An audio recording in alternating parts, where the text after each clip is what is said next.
Some sad news. Chuck Norris has passed away. He died yesterday at the age of 86.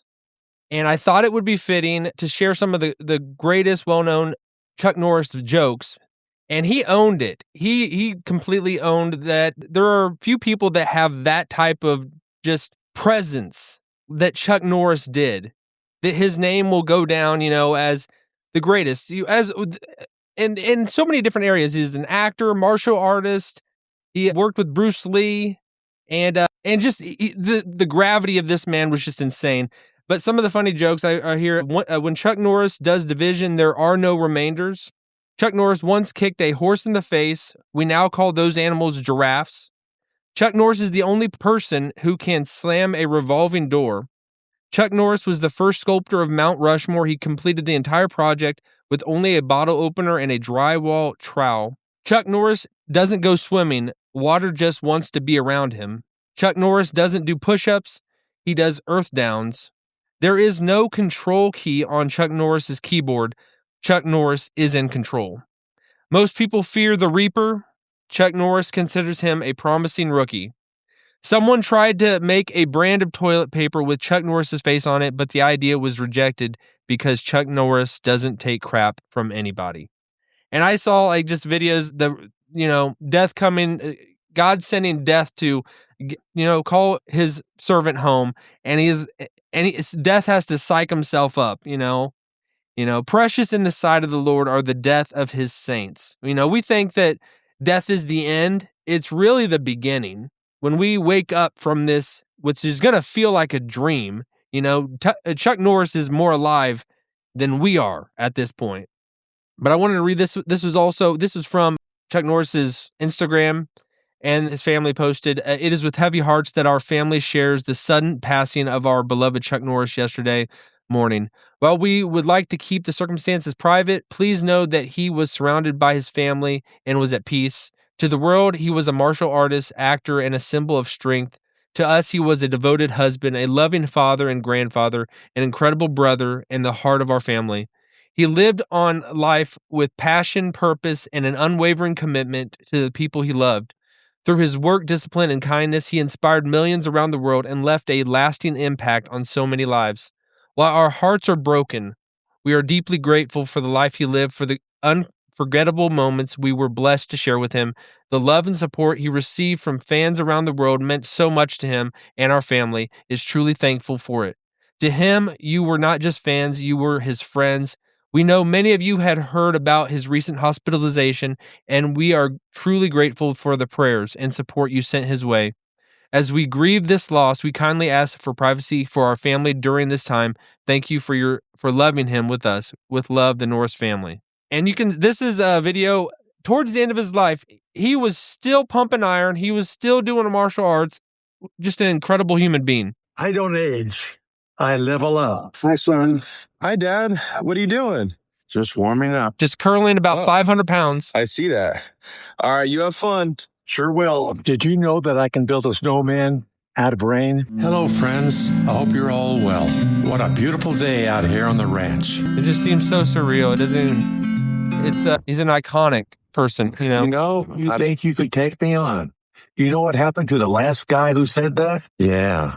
Good one. Man, Chuck Norris was certainly an incredible figure in our lives. Not many people just have that gravitas, that presence, that it crossed all boundaries, all lines. Everybody could make a joke because there was no person like him. Like Chuck Norris, he defeated tornadoes. He was like a Paul Bunyan of our era.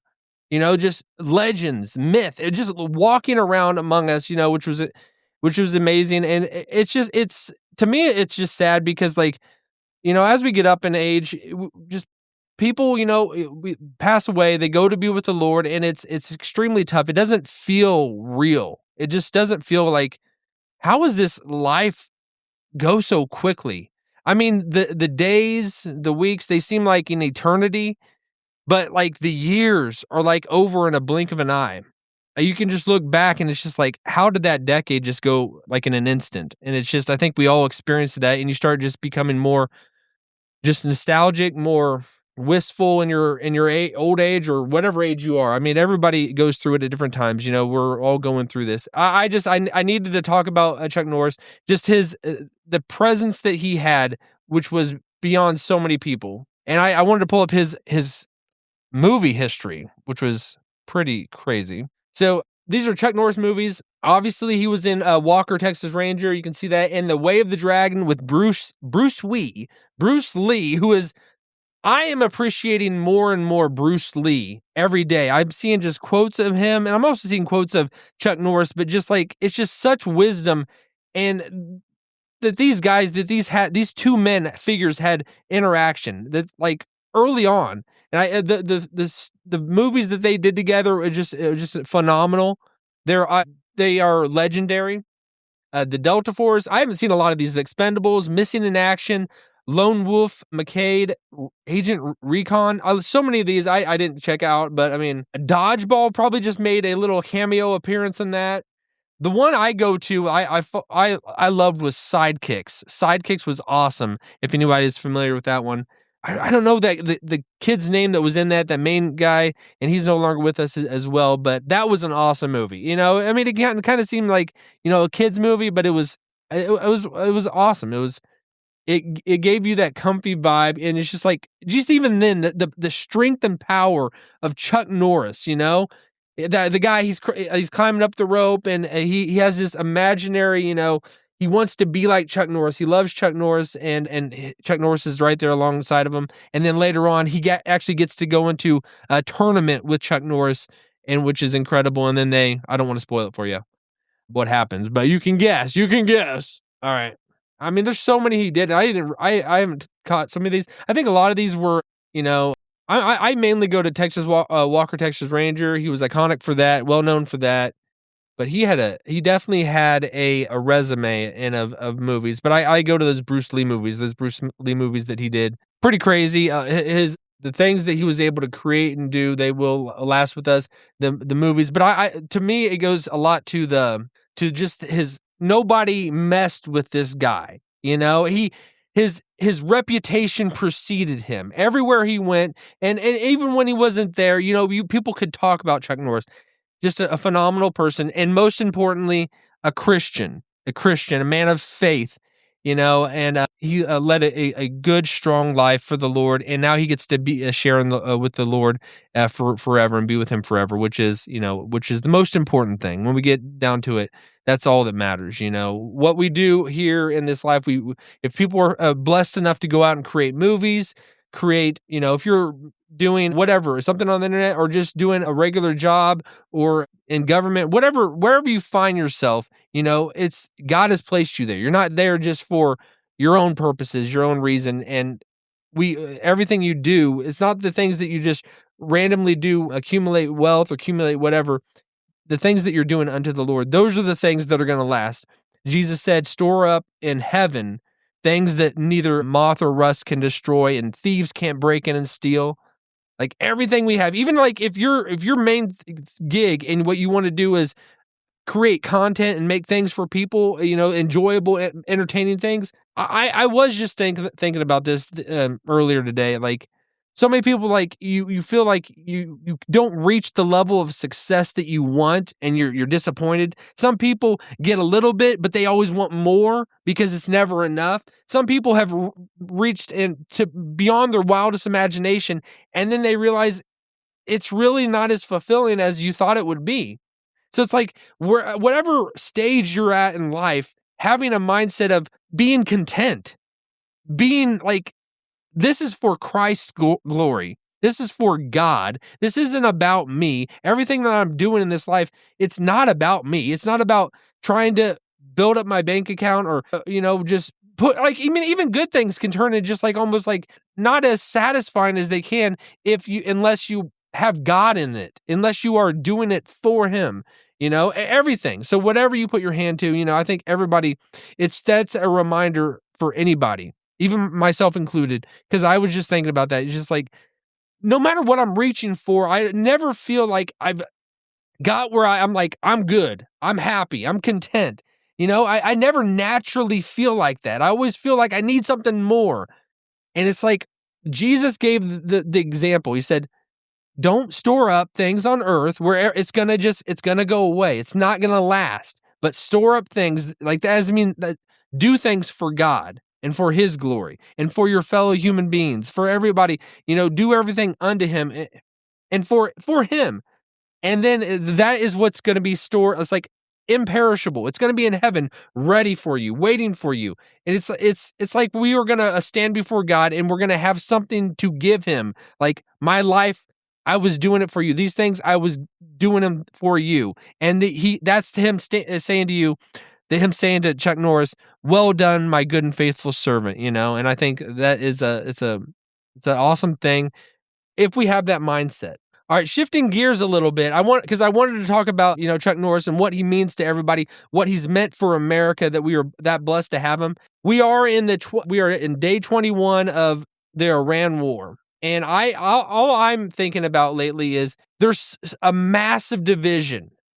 People at each other's necks right now with the war in Iran, what's going on there, and people are hardening of themselves. And I feel myself as well. I'm like, you just feel like I'm not getting any more merciful. I'm not getting any more gracious. I feel like I'm getting, and I'm not even in battle. I mean, imagine our soldiers over there, and as we even get more into this conflict, that it could get even more out of control and more desperate and dangerous, we haven't been in like hardcore war in a while as a nation. We've tried to stay out of wars, and I think that is why everybody's at each other's necks, because Donald Trump, he made the decision to to go into Iran. And whatever you think of it, whether you think he made the good decision or not, at the end of the day, he did it.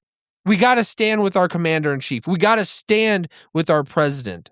Because I think, because you can't really, like, almost just based off the internet, you're going to get a good feel and a good measure of where we should be. Because the internet is like almost more and more, it's just all it does is divide everyone. Because the only thing that's going to fit your algorithm, the only thing that's going to get thrown in front of you is if people are screaming at each other and calling each other names and just making fun of everybody. Instead of just being really nuanced and reasonable, because reasonableness doesn't put you on the front page of YouTube. Being reasonable doesn't show you to everyone. So you see the most crazy lunatics out on the front page. The ones that are boosted are the ones that are the ones that aren't probably putting forward what's in your best interest. And I have found that more and more people just want to be angry. More and more people just want to be mad. And when I saw what Donald Trump posted this morning, just about 2 hours ago, which it kind of stood out to me, and I don't know about you. He put out there, Robert Mueller, I don't know if I can talk. Robert Mueller, I'm probably saying it normal, but it just sounds weird to me. Robert Mueller just died. Good. I'm glad he's dead. He can no longer hurt innocent people. President Donald J. Trump. Donald Trump, he is getting more and more, I feel himself, in this war, just not as merciful or gracious. He has said some things in the past, and whenever he called out, what was that man's name? Was it the director, Schneider? I don't even know I forget his name. I'm going blank. The Princess Bride guy, and he said kind of a very awful thing about him whenever he passed away. Robert Mueller, he was the person that pretty much did the investigation when the whole Russia thing was happening, when everything was being just slandered upon Donald Trump in his first term about that Russia was colluding with Donald Trump, and that was what's going on, what put him in the White House, it was evil, it was worm food, it was just things that were just beneath the pale. But it's when the networks on the mainstream TV like CNN, that was what they ran on, and things have changed dramatically now. I think the power has moved from those main networks, and it has moved to the internet. It has moved to podcasts and people talking on there. That was the shift has happened. More older people are just watching those things like ABC, what is on mainstream news. And more just the younger generation, they're not there. We're watching the internet. I'm trying to say I'm in there, I'm 40, okay, whatever. I'm still a young cat, spry, spry as the day is young, but like I think the more and more people are focusing on the internet, and that's where more of the power is at. And what was happening like in that time frame, it was wrong what Robert Mueller was doing. He's probably just doing his job, but and Donald Trump just has some bad blood with him. But him just to say that when someone dies, unless they're just a crazy dictator, or whatever. I mean, and you don't need to. I mean, he's an American citizen. He was him just to say that it does rub me the wrong way. And I'm not like Laura Loomer, where I'm just like, oh yeah, Donald Trump. I see everything you're doing is perfect. I'm not like that. And I probably would not be a friend of Donald Trump, because you almost have to agree with him in every point. But Donald Trump doesn't know my name. Donald Trump probably doesn't know your name. So, I mean, I think we can be real about this, and we can still be as a loyal, patriotic Americans and stand with our president. But that did just rub me the wrong way, and it just shows that where we are at, as the United States and just a lot of the world, we are in a bad state, and it seems like it's going to get worse. Things are and there's no need to kind of make it all doomer and say there's no way out of this. Donald Trump could reverse course in a second and get us out of the war with Iran. I don't think that would be the best idea. I think we've crossed the Rubicon, and which most people are the divide is happening whether it's Israel. I'm going to keep going to that, because that's more and more going to become more and more poignant for everyone. Everybody's going to be a realization of Israel, whether they pushed us into war or not, whether they have coaxed us into going with them, their interest is to securing that area around them. I mean, imagine being over there. There's just a very small nation surrounded by other nations that don't like them too much, that a lot that really want to kill Israel. They want to wipe them off the planet. They don't want them there. And it's we're the power arm, the strong arm that is standing with this little nation over there, Israel. And whether they pushed us and helped us get into war with them, Donald Trump, you think he is going to be a person that is going to be blackmailed? If he's really blackmailed, he's going to be posting, he's going to be attacking. Donald Trump is not a person on the defense. He's never been that. And you would be crazy to think that he's being controlled by Netanyahu or anybody, these Israelite people over there, these people, these Jewish people, he has sympathy towards them. His daughter is married to Jared Kushner, who is Jewish, and then I'm assuming that his daughter became Jewish as well. So it's realizing that the Jews in Israel are our best friend. They are, and they are a kind of like if you've seen the movie Casino, that Joe Pesci, his name in the movie is Nicky. He's kind of a wild guy, and he gets into a lot of fights, and we're almost like the Robert De Niro. Trying to keep it under control, trying to keep it cool, but Nicky, he goes off. Joe Pesci, he goes off and just does things that aren't always great, gets us in a little bit more trouble than we'd like to be. But I mean, he's still a bulldog. He's still a fighter, and he's still secret in the room for everyone out there. And people don't want to believe this. They do got God's hand on them throughout history. I think of Mark Twain, who wrote the thing that made him believe most in the Bible, that it is the real deal, is this is what I remember of it. It was is the Jewish people, that they've been able to last this long. You don't see these people groups from so long ago in the same kind of intact measure that the Jewish people are. The people of Israel, God has preserved them throughout history, and we can see that God kind of turned his back on them, when they rejected the Messiah. And I know that's not going to make people that are Jewish the most happy, because I know it won't. I've heard it over and over that they don't like that. They don't like you saying that they're the ones that sent Jesus to the cross, but they did. They rejected their Messiah, and that was what brought judgment on them. But we can see kind of that within the last 100 years, God has been kind of turning his gaze back on his covenant people. So we can kind of see how this plays out. I think about when the expectation of the Messiah coming into the world, with Abraham and David, they looked forward to God's promise because God promised that he would send someone, a savior to come. Because David wrote about, blessed is the man whose sins are forgiven. He knew God was going to take care of it, but he didn't know exactly how. He didn't know that God himself was going to come in the person of Jesus Christ and die for our sins, be a sacrifice on the cross for our sins. And I think that that's kind of like how it is now for us. We kind of know how this is going to play out. We can go to the back of the book of Revelation. We can kind of see these imagery and these things of events that take place, but how really you'd be insane to think that you know everything and you know exactly how in detail what's going to happen. Nobody knows. And I think it's the exact same way that the expectation went before Jesus came, and then he came and it was like a plot twist to everybody. Even the Apostle Paul had to completely rearrange his theology because it messed him up. It was not what they were expecting, and they had to rethink and reevaluate and reinterpret what they thought they understood. Now that the Messiah has come and it wasn't what they expected. I think that's going to be kind of what it is as we kind of get closer and closer to the second coming of Christ, as we get closer and closer to Armageddon, as we get closer and closer to the things that are talked about at the end of the book. It's not going to look like, nobody has a picture of it in their head of what's going to happen.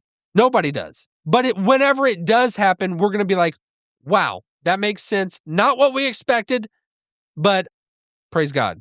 All right. So that's, I know as this builds up more and more, we are in a crazy time being in war with Iran, and things are going to more than likely escalate. Maybe even if they kind of did dial back, history goes in one of two different directions. It goes, it builds up more and more, and then it calms down, it cools down.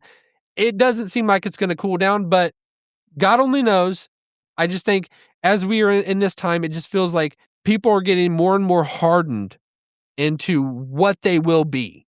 So it's like, as much as you have life and breath in you, continue to try to lean towards the mercy side, the gracious side, the melting side of God's grace. Don't be a stone or that hardens or clay that hardens in front of the flame of God, but be wax that melts in front of God and that has mercy and love and grace, because it's going to be, as things build up and get crazier and crazier, it's going to be harder and harder to demonstrate mercy and grace and love. All right. We'll leave it at that. Follow me on X and Instagram at Brandon Fogel. Smash that like button and have a great rest of your day.